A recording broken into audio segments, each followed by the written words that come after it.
Here's how to make a gumball machine ornament. I got most of my items at the dollar store. The clear ornaments, some gumballs, some paint, a paintbrush, glue gun and sticks, a soda tab,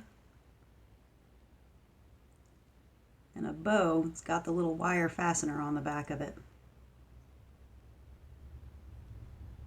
And get your clay pot and paint it red. You want to use a couple coats and let it dry real good.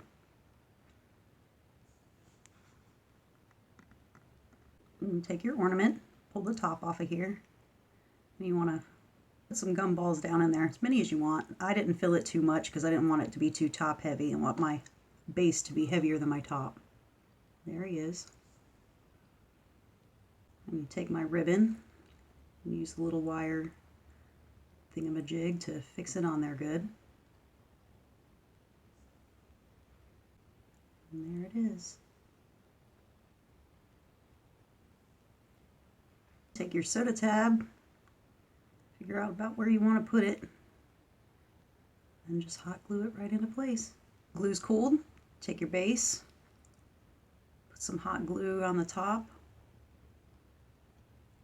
and line this up the way you want it, and let it cool. And there it is. I hope you enjoyed the video.